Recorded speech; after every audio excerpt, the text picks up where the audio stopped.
The world of Gielinor is a beautiful place, and what better way to admire its beauty than only going through there one area at a time. Join me, if you will, on a journey of discovery, wonder, excitement, love, loss, and banging DPS on this League series. Enjoy. Woodcutting POV. Yeah, I was editing the last video again. 89 woodcutting.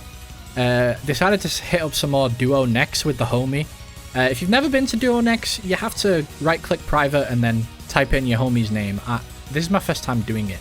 Well, apart from in the last video when I did it, but these were my first times doing it, maybe I should say. Another next KC down. Ecumenical key shards, literally useless on leagues, have no purpose at all. Zami wines, you love to see. Free Herblore XP. And Berg actually got the Nile Horn there on that KC. Grats. That's an example of why you don't have unprotected necks right there. RIP. Back to Lumbridge. 69, dudes! 69 Herblore right there. Production Prodigy does not affect these birds' nests. So you got to get your RSI on for crushing the bird's nest. Thankfully you can actually do this and you don't have to wait to crush them all one by one. 70 Herblore. Making a Sarah Brew, also a task. Egg collecting POV here for making super restores. You love to see it. Where I'm from, we call this Fletch control. Ain't no pest control around here, boy. Getting some free levels. 81, 82 fletching. Pretty much AFK in the games. 99 magic. And you saw I was getting 56 points per game right there, so that's pretty hype. 96 defense, 97 defense. You can see where this is going. Hell yeah. I think we're max combat at this point, actually, damn near. Oh, there's still attack to go, actually. D-boots dropped. Love to see it. Always nice. One of the cool things about unlocking these mages. Equipping boots, 80 points. Little Slayer level there. Finally unlocked Abyssal Demons, and I saw there were tasks for Abyssal Sire. Everyone's favourite boss, right, guys? Cool thing about leagues, though, is thanks to the damage buff, you can actually one-cycle these respiratory systems. And that's really nice. I mean, this usually takes 2 cycles. So you've got to stun the boss, right, with Shadow Barrage, and then you destroy these respiratory systems, these breathing systems, and you know, usually you will have to stun him twice in the main game to actually kill him. So we slay the Sire, ignore that pile of supplies on the ground, I don't know where that came from. Slaying an Abyssal Demon, 200 points. Slay a boss was a task as well, and killing the Abyssal Sire is also a task, so we got a whole bunch of points for that. Very exciting. We've got a Superior here, using the Abyssal Guardian's safe spot. Pretty hype, a double clue scroll drop. Slayer level. Pretty mid loot, but check out those clue scrolls, right? These walkers and stuff, check this out. I get teleported over and he PJs me. I hate this zone. It sucks. 20 superiors slain. Abyssal Whip, finally, 187 KC. Actually went pretty dry, but not super dry, so I guess it's okay. Hellhound's task there completed, 89 Slayer. Guardians of the Rift waiting room, still working on that base 70s. It's coming slow, but it is coming. It's coming slow. 71 rune crafting. Got 2 abyssal green dyes in one invent. No pearls though. Equipping an ornament kit item there. Lighting some magic logs there. 3 points. 3 points. Crossing that trap was a pretty bizarre task I did not know existed. Filling that stash unit. I normally drop costume clues, but I've decided I'm going to do one of each type. Little back-to-back Lumbridge clue there. Talking to the Lettia seamstress. This shop actually sells balls of wool, by the way. Super useful shop. And then another clue in Lettia, which is funny. There was someone killing this armadillion soldier, and he almost died. He did not die, though, thankfully. I was just waiting for him to get my clue. Little speed run here. Fremennic Kilt, that's like 2 mil in the normal game. Pretty hype. Another free task there. Off to Zulra. Now, I'm terrible at this boss, personally. 80 pointers there. Speedrun challenge there. Another 80 points. Yeah, I never do this boss in the main game. I'm only just learning the patterns now and stuff like that, so... Fun boss! We got a Serpentine Visage very early on. 6 KC, actually, with 41 seconds kill time. Very exciting. I panic TP'd there when the boss died. That could have been my blowpipe, but you never know. Antidote drops, always nice. I don't really have another way of getting them. D-Med. Got to include that when you see it. Almost die here. Little bit shaky. You know, you see me getting hit by Mage with Mage Prey up, but we'll ignore that. To be honest, that's just a Jagex moment. So here's how you reset. You leave the house, and it actually cures your Venom if you spotted that in the top right. So no anti-Venom needed for Zulrah. You kill it so fast that it doesn't really ramp up. I believe that's 25 KC achievement. Did a price check there for no reason.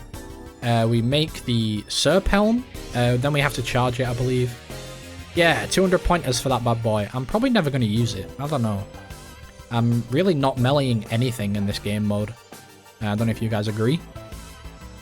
Tons of flax. I don't think I was picking most of this up, but yeah, Uncut Onyx right there, another rare. That was at 50 KC exactly, and you get a little warning saying that it's going to cost money every time you die from now on, which I didn't know. I didn't know the first 50 were free. That's cool. Uncut Onyx number 2. Pretty unlikely. The Onyx actually has the same drop chance as the Tanzanite Fang, which is what I'm going for here for the blowpipe.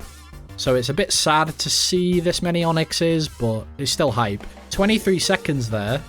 A brief tangent. The kill you just watched was at 23 seconds. If you mosey on over to Morgoat Kirby's channel, you'll see him analysing the world record of Zulrah, which is a 25.2 by Omid.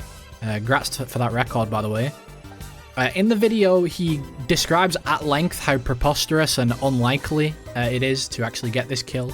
To quote Morgoat Kirby, it would be faster to get 200 mil in all skills than it would to get a kill this lucky ever again. Now, without even knowing the boss, I have 1 KC on the main game. Coming in here with mediocre, decent-ish gear. I absolutely demolished that world record, and I just wanted to point out how ridiculous that is and how huge the power spike actually is in leagues. Personally, I'm loving it, but it's crazy to think about. 50 mil ranged XP there, and, you know, in my giddy, childlike excitement, I forgot to actually kill the boss, so I got obliterated. Back to Lumbridge. See you later. I did kill him, actually, but slightly too late. Another Onyx there. Yeah, getting kind of sick of seeing him at this point, but, you know, we move. Another example of resetting. You don't even have to use prayer most of the time, just straight in and out to cure the Venom, and right back to the boss for a 20-second kill. Tanzanite Fang, finally, 107 KC. This is what I came for. 200 points for crafting the blowpipe. I believe another 200 for loading that thing with Dragon Darts. And the pipe is hilarious on leagues. You'll see it in action later. Decimated some cows with various ice spells just to get some free points. And then I decided to do this red berry pie task. This was probably a mistake. I had to make 20 red berry pies, which means 20 flour, grinding those up there, teleport right back for the 20 pots of flour. I'm pretty sure you can buy pots of flour from somewhere, by the way. And then this was the biggest time waste. Picking up pie dishes from the cooking guild, 1 per world. You pick it up, you hop world, you wait. This was stupid. It took so long.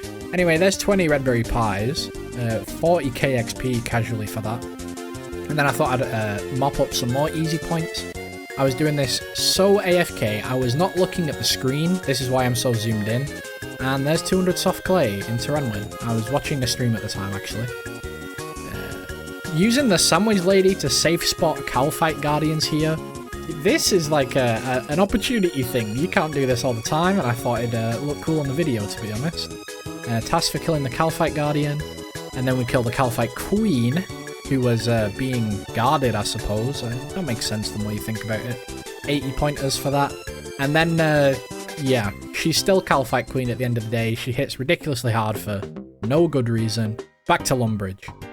I went back to Pest Control to finish off Max Combat. My doctor advised me to stop comedically hyperventilating in videos, so yeah, there's that. So there's 99 attack as well, 200 points. Max Combat, another 200 points. 70 Hunter right there, getting closer to that base 70s. Some more clues, 68 farming. Cool example of using the crystal for a clue scroll. I love this thing, dude. I'm gonna miss it when Leagues is over. The crystal is my favorite thing. Speaking of crystal, we use a crystal key on the chest for 40 pointers.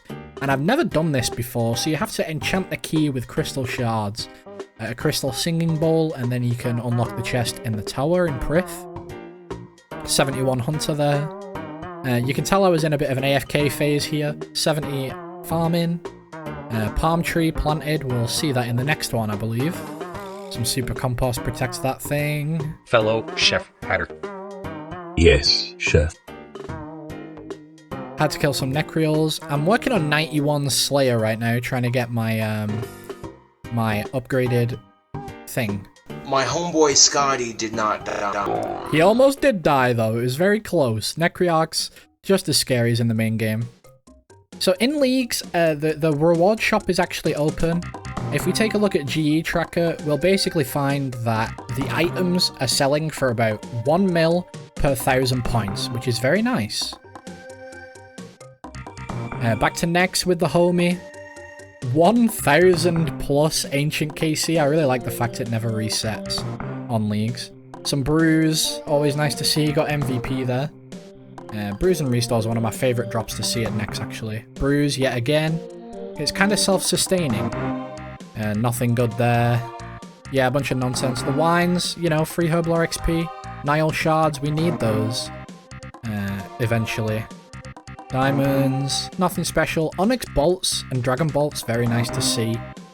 This is one of my only sources of dragon bolts, so pretty hype.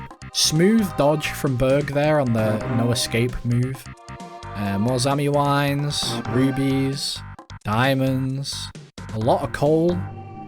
And Berg got the Torva plate legs, grats homie. That's really huge for him actually. More dragon bolts. Sharks, a bunch of nonsense drops to be honest with you. Soul runes, who cares? Leave them on the floor. Still trying to get that assassin transformation. One day you'll get it, bud. One day you'll get it. Nile shards, double drop. You love to see it. That was like 70 plus shards right there.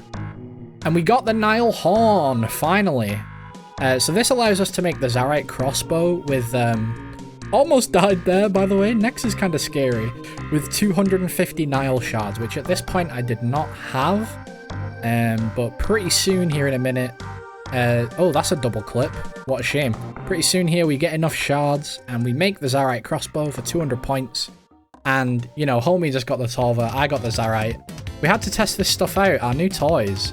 And very good. I actually did not know the Zarite crossbow was a 75 spec to use though. I was a bit disappointed by that, but beggars can't be choosers. The damage is insane. There's 91. And this is how to waste 500 Slayer points in like a minute. Didn't get a Hellhound task, so I had to do some menial tasks. Got a Mossy key here. Thought I'd finish off my last KC at Brio, and look at this kill. This is the undoctored footage of the kill. 6 hits to the face, and she's dead. That is endgame free-to-play content right there. 50 combat achievements. Made some dragon bolts. Here's how Cerberus went with the blowpipe. Pretty much 0 tactics. Here's an actual normal one. So it's fully AFK. It's actually crazy to think about. Super fun task. It looks like my main game look has transferred onto Cerberus in leagues though. So I wasn't super lucky this task. In fact, in the first place, I only got like 81 Hellhounds assigned, which is a really short task. You usually get like, I don't know, at least 150. More Zami wines though, which is always nice to see. And we get the Eternal Crystal. Pretty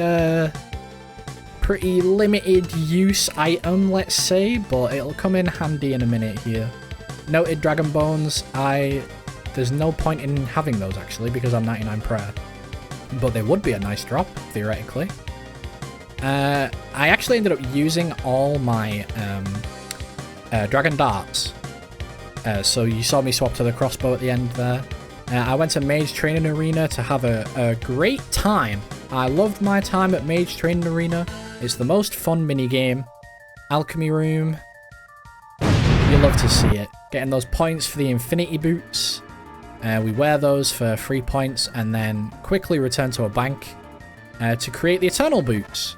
And this means we get more points and we finally get our tier 8 relic. Last in my group of friends to get it, but we're going to pick Executioner here. Super excited to give this a try. So we took it to TOA immediately. I mean, I literally ran from that room to TOA. There's Berg's range gear looking very epic. Check out this sound design on the execute. Awesome, right? It's so satisfying to use. I'm a bit of a stickler for sound design. You know, we did that kind of thing at uni. Here I am camping the axe. Little weird when you're spamming the animation. It looks a bit bugged out. And then Lithy, I don't know if I can say this word, but he kamikazes the boss right here. You never know with YouTube nowadays. And slays Akko. We kind of let him have that one just to see what it's like. Zebak right here. This is so dodgy. I get locked in the animation of pushing the jug. And then, oh, it just all goes so wrong so quickly. Miss a prayer there. Get the Hail Mary throw for a 750 on Zebak. Like 500 damage there on the pillar. And then we had some bug that turned us into ghosts. I don't know what that's about. Really dodgy carefree fight there. And suddenly we're back at Baba. I wonder what happened. We didn't wipe. No. Just a glitch. Just a glitch. Huge XP drop on Zebak. Kind of unbelievable to see. 112k right there. We're going into Phase 4 Wardens right now. And that was Phase 4 Wardens. Done. What was that? 7 seconds? 10 seconds? And for our efforts, we were rewarded with a purple. It's my purple for once, which is really nice. Unlucky Berg. Swag animation there. And we get the Light Bearer, which I'm genuinely really happy to see. In the main game, this is the cheapest one. But look at the scoreboard there. Totally huge damage from the execute. Because of the spec, you know, the recovery of spec on the Light Bearer. Indeed, Alba, thank you indeed. The spec makes it super useful because ZCB spec is a ton of damage. Rest in peace, Lithy. Tried to dodge Bud, but unlucky that time. Execute the boss. Another purple. Oh my goodness, back-to-back purples, and they're both mine. What could it be? Masori? Shadow? Fang? It's another Light Bearer. Little disappointed by the second one, but, you know, I did actually want the first one, so it swings and roundabouts, you know. Can't be too choosy in TOA. I mean, the fact you even get a purple is crazy. It wouldn't be a RuneScape video without an unnecessary maths segment. Today, as of recording, is day 19 of Leagues. If we take a look at the cups, we'll see that Dragon is 56,000 points. Let's break it down, okay? Leagues, from start to finish, is 8 weeks, right? 8 sevens is 56. Dragon Cup is 56,000 points. There's that number again, 56. 56? 56? Oh man, now that's all I can think about! So, 56,000 points divided by 56 days is 1,000 points per day. That is the pace for Dragon Cup. Alright, see you later. Bye.